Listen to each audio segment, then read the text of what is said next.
BA part प्रथम के paper second भूगोल में अपन आज मत्स्य व्यवसाय संसार में मछली का व्यवसाय मत्स्य पालन मत्स्य व्यवसाय संसार में एक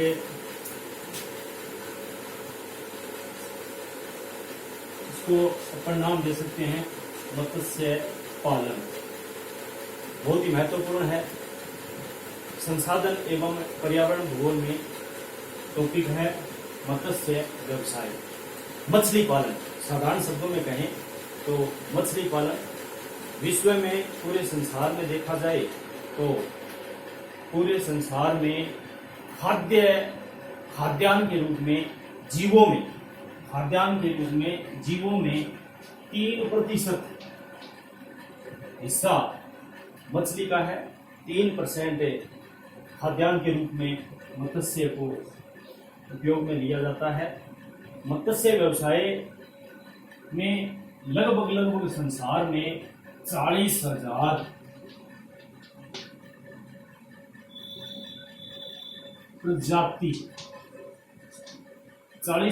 प्रजाति मछलियों की पाई जाती है। विश्व में समुद्रों के आंतरिक भागों में, खुले सागरों में, विभिन्न प्रकार के नदियों में, झीलों में, तालाबों में मछलियों का पालन किया जाता है। सबसे पहले अपने इनकी अनुकूल भौगोलिक परिस्थितियां समझेंगे कि मछली का व्यवसाय या मत्स्य पालन के लिए आवश्यक अनुकूल भौगोलिक परिस्थितियां कौन सी होती हैं। सबसे भौगोलिक परिस्थिति में नंबर 1 आता है प्लैंकटन की आपूर्ति। प्लैंकटन नाम की एक सागरीय वनस्पति होती है। प्लैंकटन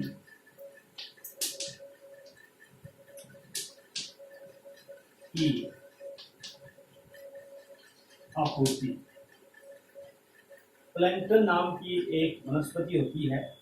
प्लैंकटन एक सागरीय घास है। ये मछली का एक महत्वपूर्ण खाद्यान्न है। मछली प्लैंकटन खाकर के ही जीवित रहती है। मत्स्य व्यवसाय को विकसित करने के लिए प्लैंकटन नाम की वनस्पति का होना अति आवश्यक है। प्लैंकटन वनस्पति एक प्रकार की सागरीय वनस्पति है जो कि जल के ऊपर तैरती रहती है। उनको मछली का मुख्य भोजन माना जाता है। वो प्लैंकटन, जहां पर प्लैंकटन की अधिकता होगी वही मछलियों का उत्पादन अधिक होगा। नंबर 2, जलवायु की अनुकूलता। मतलब यूं समझिएगा कि जलवायु टॉपिक दे सकते हैं हम।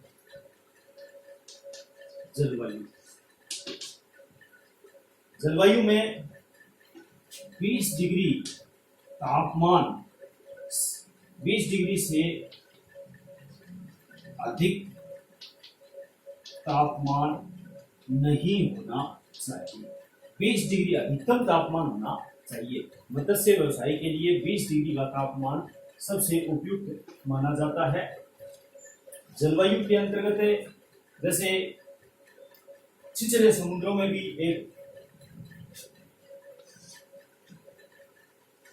तीसरा टॉपिक दे सकते हैं हमें, छिछले समुद्र।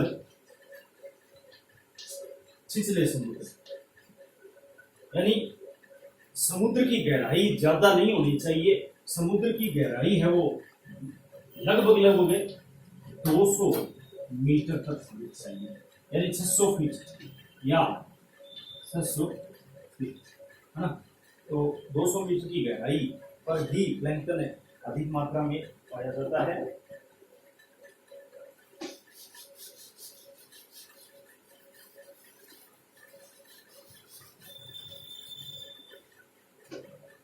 ये नदियों के ज्वार नदमुख, यूं समझिएगा, नदियों के ज्वार नदमुख वाला जो हिस्सा है वहां पर मछलियां बहुत ज्यादा पाई जाती हैं। जो समुद्र नदियां ऊपर से समुद्र में गिरती हैं और गिरते वक्त उसमें अवसाद की मात्रा कम होती है, अवसाद कम मात्रा में पाया जाता है।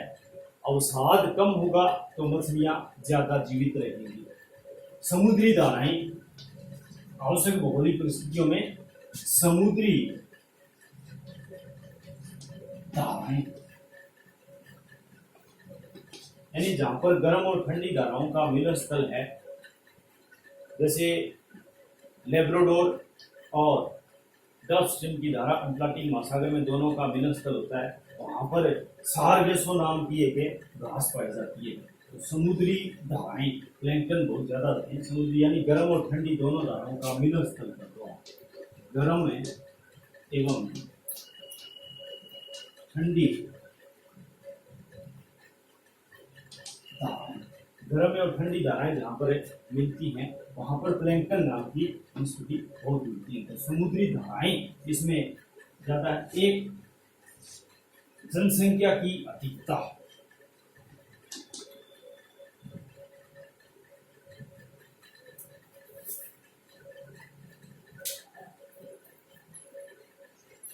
जनसंख्या की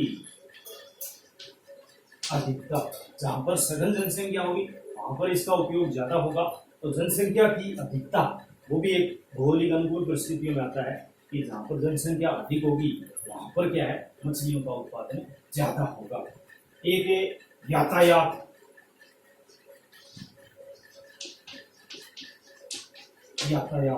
ट्रांसपोर्ट, कहने का तात्पर्य है कि जल परिवहन सस्ता होता है, जिसमें बंदरगाहों, नावों, जलयानों के माध्यम से यातायात के द्वारा इनमें क्या है, मछलियों का जो पकड़ करके व्यापारिक जो किया जाता है। तो एक यातायात, इसमें भौगोलिक परिस्थितियों में मत्स्य व्यवसाय में आवश्यक भौगोलिक परिस्थितियां कौन कौन सी होनी चाहिए।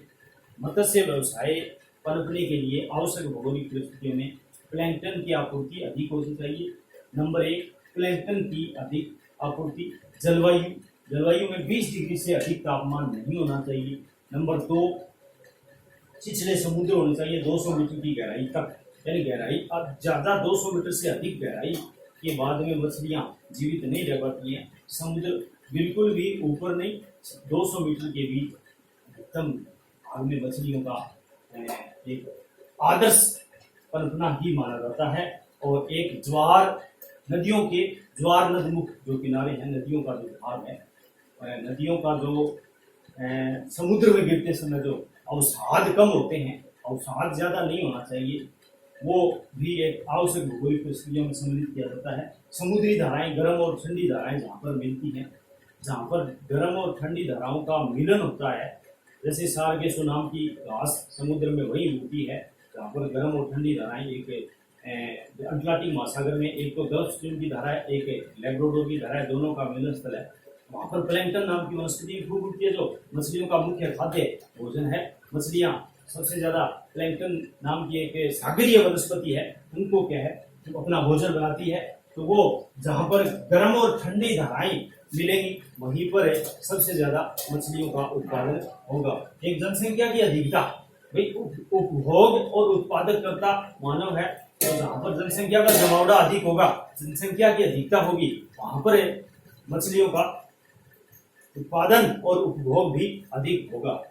यातायात में जल संसाधन में विशेष करके जैसे बंदरगाहें, नाव, जलयान, ये सारे क्या होते हैं, अपने यातायात के साधन होते हैं। जल यातायात सस्ता होता है, तो इसलिए यातायात के साधन भी होने जरूरी हैं। विश्व में लगभग 40,000 प्रजातियां पाई जाती हैं मत्स्य व्यवसाय में। तो ये 40,000 प्रजातियां जो अपने संसार में फैली हुई हैं, इनको 2 वर्गों में बांट करके अध्ययन किया जाता है।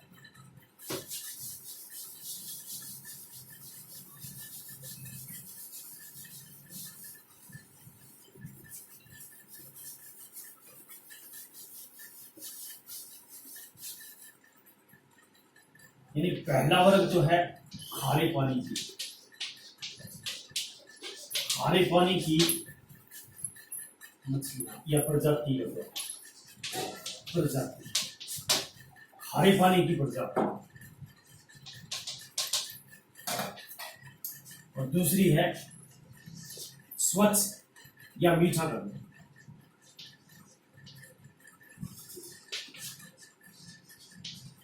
मीठा जल की प्रजाति, स्वच्छ या मीठे जल की प्रजाति ना, खारे पानी की और स्वच्छ या ताजे पानी की प्रजातियां।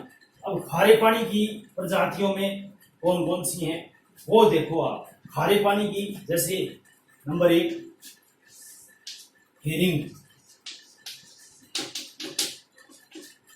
ये क्या है, समूहों या झुंडों में पाई जाती है। हेरिंग प्रजाति की मछली है, वो समूह है या झुंडों में पाई जाती है। यूं करो, झुंड बनाओ, है ना। झुंडों में जो मछली मिलती है वो हेरिंग प्रजाति की है, खारे पानी की एक प्रकार की प्रजाति है। दूसरी है मैक्रेल।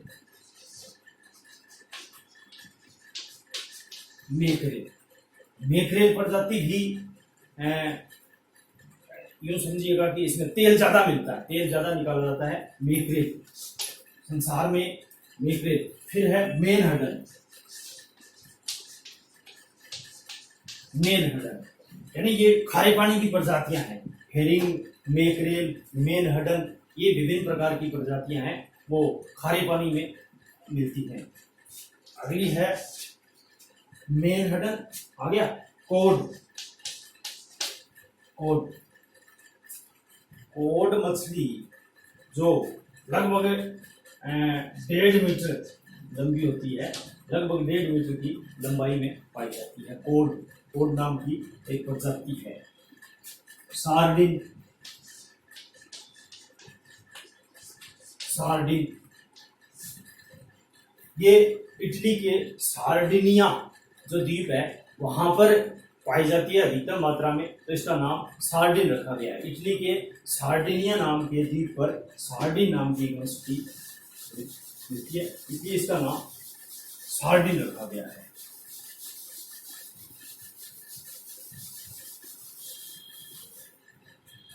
अब करो स्वच्छ जल की या मीठे जल की। मीठे जल की प्रजाति।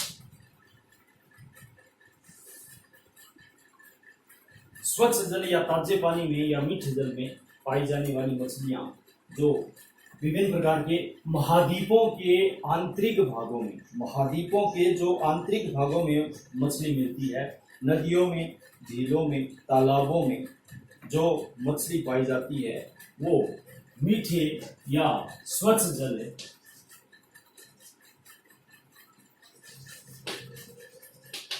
की प्रजातियों में सम्मिलित है।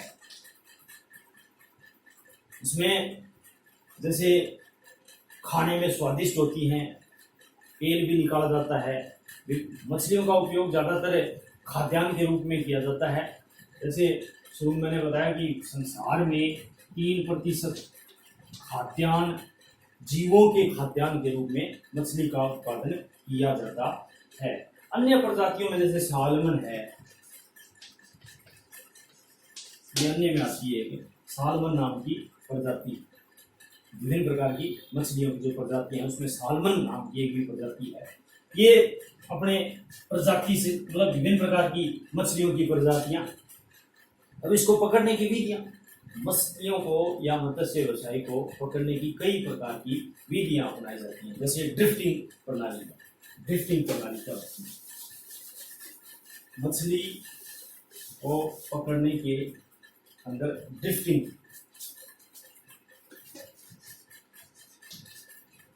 यानी विधि,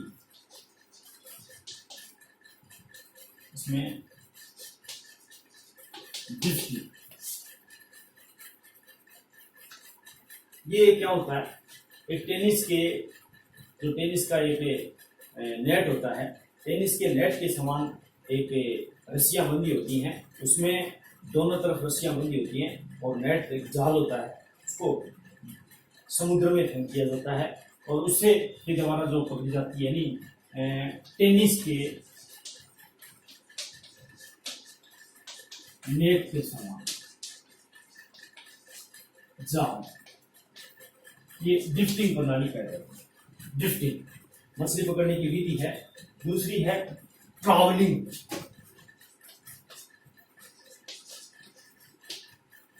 ट्रैवलिंग ये क्या है? समुद्र में जाल फेंक दिया जाता है। समुद्र में जो जाल फेंका जाता है, जैसे जाल को समुद्र के अंदर फेंक दिया जाता है। ट्रैवलिंग, ट्रैवल का मतलब जैसे फेंकना, जाल को फेंक करके जो मछलियां पकड़ी जाती हैं उसको ट्रैवलिंग विधि कहते हैं। सेंडिंग, ये भी एक समुद्री, जैसे ये दोनों का मिला जुला भाग है। ड्रिफ्टिंग और ट्रैवलिंग, इन दोनों का मिला जुला भाग है, वो सेंडिंग कहलाता है ना। लीनिंग, ये भी एक मछली पकड़ने की विधि है, जिसमें एक तरफ रस्सी होती है और दूसरी तरफ जाल लगा होता है और लट्ठी से या डंडे से मछली को पकड़ा जाता है। इस प्रकार से मछली पकड़ने की ये जो मेथड है, विधियां हैं ये। इसके बाद में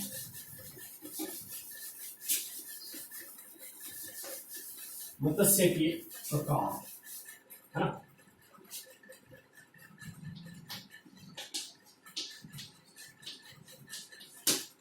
मत्स्य के प्रकार, संसार में मत्स्य व्यवसाय के कई प्रकार हैं। जैसे वेलाप्रति समुद्री, समुद्र में मत्स्य वेलाप्रति,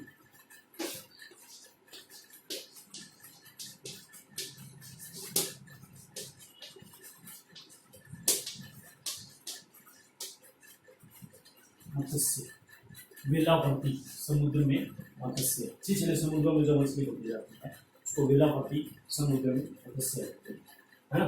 डिमर्स, ये क्या है कि जैसे अपने समुद्र के तटीय जो भाग में, तटीय भाग में डिमर्सल फीडिंग,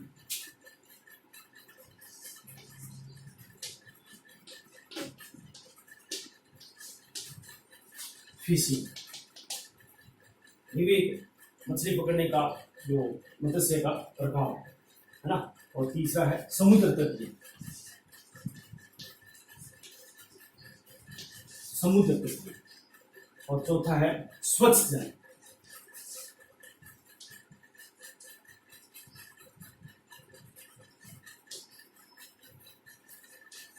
में मत्स्य। ये मत्स्य के चार प्रकार, वेलाप्रति समुद्र में मत्स्य, डिमर्सल फिशिंग और समुद्र तटीय और स्वच्छ जल में मत्स्य।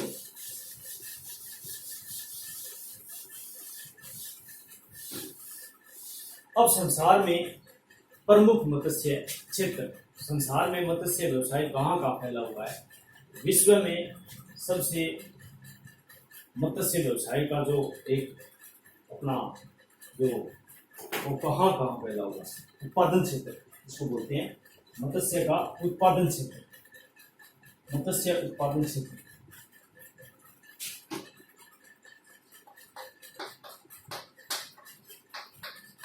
उत्पादन क्षेत्र, संसार में मछली का व्यवसाय या मत्स्य व्यवसाय कहाँ कहाँ फैला हुआ है? विश्व के अंदर मछली का उत्पादन कहाँ कहाँ होता है? सबसे बड़ा है उत्तरी पश्चिमी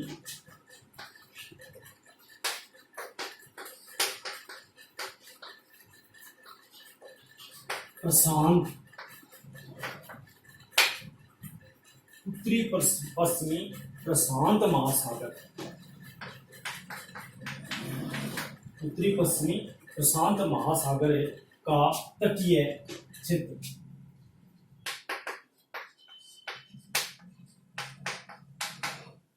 का तटीय क्षेत्र, उत्तरी पश्चिमी प्रशांत महासागर। प्रशांत महासागर का एक तो उत्तरी पूर्वी क्षेत्र है और एक उत्तरी पश्चिमी क्षेत्र है। तो उत्तरी पश्चिमी प्रशांत महासागरीय तटीय क्षेत्र, इसमें जापान, चीन, ये सारे सारे इसमें आते हैं। दूसरा उत्तरी पूर्वी, उत्तरी पूर्वी अंटार्कटिक क्षेत्र, उत्तरी पूर्वी अंटार्कटिक क्षेत्र, उत्तरी पश्चिमी, उत्तरी पूर्वी अंटार्कटिक, इसमें उत्तरी अमेरिका, दक्षिण अमेरिका का जो अलास्का वाला जो पोर्शन है वो आता है। तीसरा दक्षिणी पूर्वी प्रशांत क्षेत्र, दक्षिणी पूर्वी प्रशांत क्षेत्र, दक्षिणी पूर्वी प्रशांत क्षेत्र। प्रशांत महासागर का एक तो उत्तरी पश्चिमी, एक उत्तरी पूर्वी और एक दक्षिणी पूर्वी, यहां पर मछलियों का अधिक उत्पादन होता है, यानी उत्पादन की दृष्टि से यह संसार में एक नंबर पर है। चौथा इसी क्रम में दक्षिणी पूर्वी आ गया। अब दक्षिणी पूर्वी के बाद में उत्तरी पूर्वी प्रशांत, उत्तरी पूर्वी प्रशांत महासागरीय और उत्तरी पश्चिमी प्रशांत महासागरीय, यानी उत्तरी पश्चिमी, उत्तरी पूर्वी, दक्षिणी पूर्वी, उत्तरी पूर्वी अंटार्कटिक महासागरीय क्षेत्र, यानी अंटार्कटिक महासागर का उत्तरी पूर्वी क्षेत्र। मत्स्य व्यवसाय या मछली पालन संसार में खाद्यान्न के रूप में प्राचीन काल से ही होता आ रहा है। प्राचीन काल से ही मत्स्य व्यवसाय का जो एक व्यवसाय है वो मतलब बहुत ही विकसित है। तटीय क्षेत्र, दुनिया में जितने भी तट हैं, जैसे अंटार्कटिक महासागर और हिंद महासागर और प्रशांत महासागर, इसमें प्रशांत महासागर और अंटार्कटिक महासागर, इनमें दो क्षेत्र हैं। एक तो अंटार्कटिक महासागर की अगर देखें तो डॉगर बैंक का मतलब खजाना, मछलियों का सबसे अधिक जो भाग है, जो जहां पर सबसे ज्यादा अधिक मछलियां पाई जाती हैं, सबसे ज्यादा, उसको बैंक नाम दिया गया है, डॉगर बैंक। एक है ग्रांड बैंक,